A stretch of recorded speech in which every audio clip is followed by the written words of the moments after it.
Good morning. Today we're going to be talking about enabling breastfeeding, making a difference for working parents, which is the theme for the World Breastfeeding Week, which is this week, between the 1st and the 7th of August. Good morning, Dr. Dosekun and Dr. Smith Okonu. It's a pleasure to have both of you here with us on the program. Good Good morning. morning, Dr. Pamela. Nice to be back. Okay, thank you. So, Dr. Dosekun, if we can kick off with you, what is breastfeeding? Well, I will say breastfeeding is a very special process in a woman where a woman is able to secrete the right type of milk for her baby. And this can, as soon as the baby is born, the whole secretory process starts where the mother attaches the baby's mouth to her nipple and with a good attachment to their ruler and gives the right type of milk that the baby needs. Sometimes this process, for some reason or the other, cannot occur, with a direct contact baby to the mother's breast, but it can be expressed. But when we really talk about breastfeeding, it's a secretory process of milk production, the right type of milk for the baby. That is in a nutshell what breastfeeding is all about. And we all know that the cow's milk is really for the cow, and the breast milk is for the human. But the human, with science and innovation, has managed to produce milk from the cow's milk by some alteration that is similar to breast milk, but they have not been able to get the right combination of the right contents, which is nutrients, have the carbohydrates, the protein, the fat, minerals, and vitamins. They have not been able to get what they call the bioactive factors. There are factors in the breast milk that help with immunity to make the baby stronger. They have not been able to create that bonding that that you get, that attachment. The right word is actually attachment that you get when you breastfeed your baby. So breastfeeding is a beautiful process that must be encouraged. It must be enabled. You must have institutions, the nations, individuals within a family. Everybody must try to encourage this whole process of breastfeeding, because it could be very frustrating for the mother if it doesn't go right. Thank you. So if I can then go over to Dr. Smith Okonu. Dr. Okonu, why is the early initiation of breastfeeding within that first hour so crucial from obstetric perspective, from your perspective as an obstetrician and gynecologist? Okay, so thank you very much. It's not just crucial, it's also very important, not just for the baby now, but also for the mother. And there are certain advantages early breastfeeding, especially in the first hour, does for the mother. Now, usually, when a woman starts to breastfeed, there's an hormone called oxytocin, which is released. And the advantage of this is that oxytocin causes the uterus to contract, and then that would also help to reduce bleeding. Now, one of the most common complications that occur after delivery is excessive bleeding, which is called postpartum hemorrhage. And so early initiation of breastfeeding would go a long way in reducing the incidence of postpartum hemorrhage. Then, in addition to that, we have a group of individuals that now do not want over-medicalization. So they want everything natural. Not everybody delivers in a hospital setting. We have people who also deliver at home. Now, the advantage of early breastfeeding is also that once they initiate breastfeeding very early, there's the release of oxytocin, which can also help with placenta separation. So this will also help in reducing the risk of the patient developing retained placenta and then reducing the risk of intervention. Now, for bonding, yes.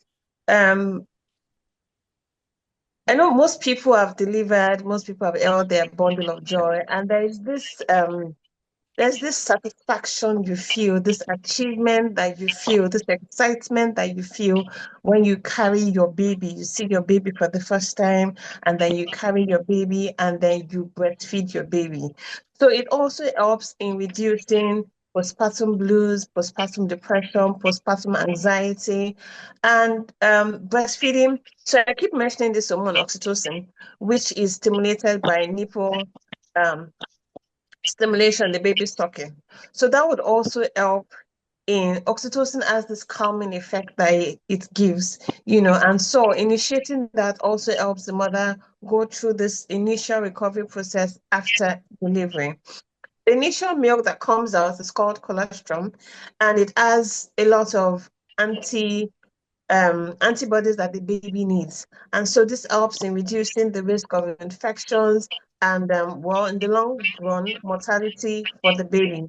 Now, it's a very funny cycle in that if a newborn should die as a result of illnesses, in the first couple of days due to not getting enough milk or getting the right milk, it causes the mother to try to get pregnant again. And the more pregnancies the mother embarks on, the higher the risk of complications, the higher the risk of morbidity, the higher the risk of mortality. So for us, it also helps. So for us, it helps to reduce the chances of the mother going on getting pregnant over and over and over again. And so also helps to reduce maternal mortality, maternal morbidity, which for us, the obstetrician is key. So initiating breastfeeding in the first It's critical. has so many advantages. Yes, it's very important, very critical. Thank you. So what role do you do, or what do obstetricians do? What part do they play in preparing women for breastfeeding during antenatal care? And is there any more that can be done? What do you do now? And what more do you think can be done to help them? So let me start with a lot more needs to be done. Let me start with that. I don't think we're doing enough in preparing women for breastfeeding. In preparing women for that phase, I don't think we're doing enough. We're usually just concerned with pregnancy, preventing complications in pregnancy, preventing complications after delivery, and then we kind of neglect the other part. Now, during antenatal, usually from the second trimester, we need to start talking to them about breastfeeding, the need for exclusive breastfeeding, the benefit of exclusive breastfeeding, the advantages for the baby, the advantages for the mother. Most of them, because they are not aware, they have this mindset that I don't have to exclusively breastfeed. They have this mindset that they can give artificial milk, they can give formula milk, it's okay, but our role is to try to educate them, because I believe that if they are well educated, they are very aware, then yes, they are able to make an informed decision. So part of the antenatal care, we need to talk to them about breastfeeding, why they need to breastfeed. Yeah, I think so, because, in the bad old days, shall we say, when the people were selling and plugging the formula milk, they said it was better than mother's milk. And that message went through generations. So there are generations, grandmothers, who believe that actually formula milk is better than mother's milk. And so that message really has to be pushed out. I don't know what you think or how you think we can actually counter that, because still in our, in our grandmothers, in our great grandmothers, that message is still, the stronger one. How do you think we can deal with that? So one of the ways of dealing with that is what we're doing now, increasing awareness, educating, increasing awareness, educating, and that will go a long way. So just the same way the wrong message was pushed out, this is the same way the right message will also be pushed out. So the more we keep advocating for breastfeeding, the more we make it also feasible. I think another problem is the feasibility. When they have to go back to work, they don't have enough help, they cannot sustain the breast milk. And so they would end up with the one that is more available and the one that is more convenient, which is the artificial milk. So speaking of that area, because that's very, very critical, what advice do you give to mothers who are anxious about returning to work and continuing breastfeeding? And again, what policy or workplace changes do you think need to happen, or what would you recommend, to change to enable more mothers successfully breastfeed after maternity leave ends? So I'm smiling because I wish it was really as easy as that. So yes, when we see our patients postpartum and all of that, one of their concerns is, oh, my maternity leave is about to end, and I do not know how I'm going to sustain. I do not know how I'm going to continue, or I've already started giving formula. And that is why I said we need to start having this conversation from the antenatal period so that they can plan and they can prepare for this. Now, most places, if I'm right, maternity leave is about 3 months, and then some people end up starting way earlier. So if they start earlier, 36 weeks, and do not deliver till about 40 weeks, they only have 2 months or 8 weeks after. Their body has not fully recovered, their baby hasn't gotten enough nutrients, their baby is not. So yes, they're anxious, but then we take it on an individual basis. I don't think there's a general rule that will work for everybody. There are some people that can work from home, and then that makes it easy. So if you're working from home, then you're good. You can continue with your exclusive breastfeeding. But for those that have to go to work, that's where the problem starts. So one of the advice I always give them is that, okay, so we start storing milk before you resume. In the initial period, the baby isn't taking so much. And if you are able to establish your lactation early enough and you have a good flow, you can actually start to store your milk so that by the time you're resuming, you already have a good stash and then your baby can continue with that. So that's one. Number two, if they can ask for a flexible time. So if you have a flexible time, you are able to, if you may not do nights, so they could just put you on day. And then if you're on day, they give you shorter hours. So if you do 9 to 1, that's fine. Now, if it's also possible for you to express at work, so I always encourage them, if it's possible for them to get a breast pump.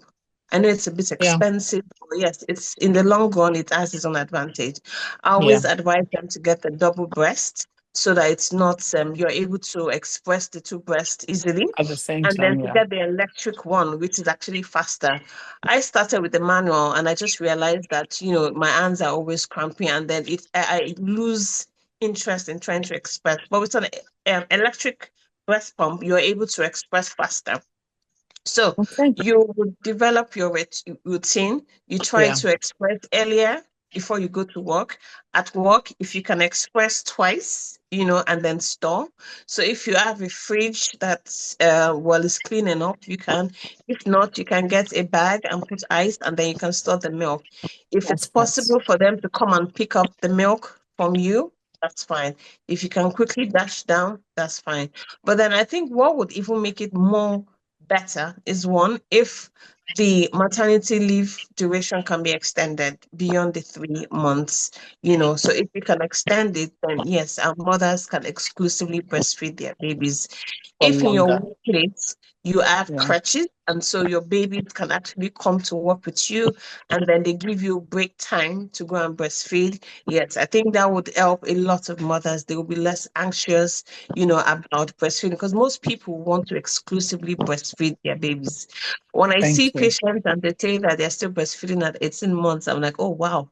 So they want to. So if we're able to give them the avenue to do that, I'm sure that most mothers would Mothers would exclusively choose it. breastfeed. Yes. Thank you. Thank you very much. Dr. Dosekun, can you tell us from a pediatrician's standpoint, how critical is exclusive breastfeeding for the first, 6 months, especially in terms of immunity, long-term development? I think it's critical, and I think every mother needs to know that they must make a very strong effort to have successful lactation and breastfeeding, because we know that this is a gift from God, because it's the best combination of nutrients. The baby breastfed are more comfortable, they have less colic, they sleep better. Babies who are breastfed have immune protection, which you don't get from artificial milk. And we know that these babies are very vulnerable and their immune status is very immature. So God has given us this special liquid, particularly the first one that comes, the very yellow one, colostrum. It's loaded with all sorts of antibodies, cells, growth factors that would help the baby settle down and develop its own immune system. So Nigeria, with a high death rate for our infants, one of the highest in the world, we need to encourage breastfeeding. It has to be government policy, not only within families or individual choice. It's something that would help our public health. We have less diarrhea. We don't know the possibility, how pure our water is. So mixing, and sometimes we boil it and we may not, have gotten to the right temperature to kill all bacteria and viruses. So just take out your breast, there's direct milk into the baby's mouth. He's known for long-term health. This is so interesting.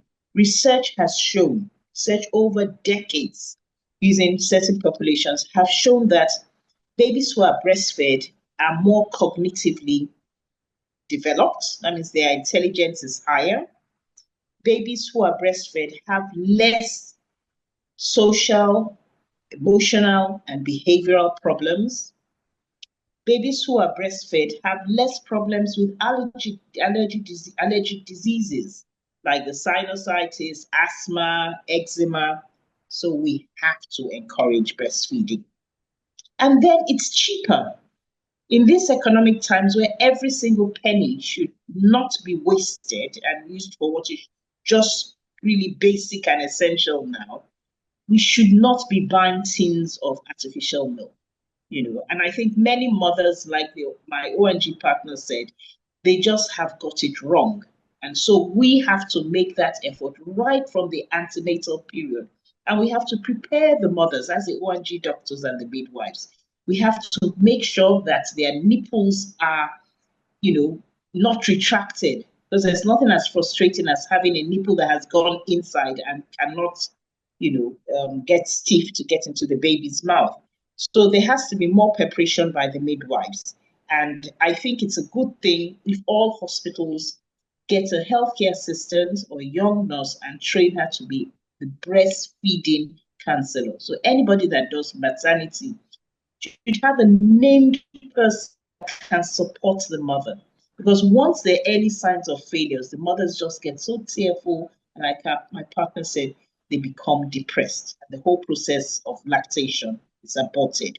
So this is something that government needs to get involved with. It should be public policy, and they should they should ensure that at the primary care level, there's proper antenatal education throughout all primary healthcare centers in Nigeria. There should be a lot of breastfeeding training. Maternity leave should be 6 months with pay. And we should try and make sure that we have creches at work.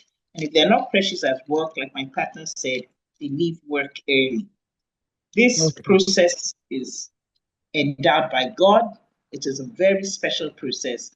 And we human souls who are in position of leadership or policy should try and make sure that every mother that has a baby is given that opportunity to breastfeed. Thank you. Now we only have a couple of minutes left, so you're going to give us your last words for our listeners. But I'd like you to use your last words to just talk about your experience at outreach hospitals and what practical strategies have helped working mothers to successfully continue, breastfeeding. So you can give that advice as you're giving your last words now.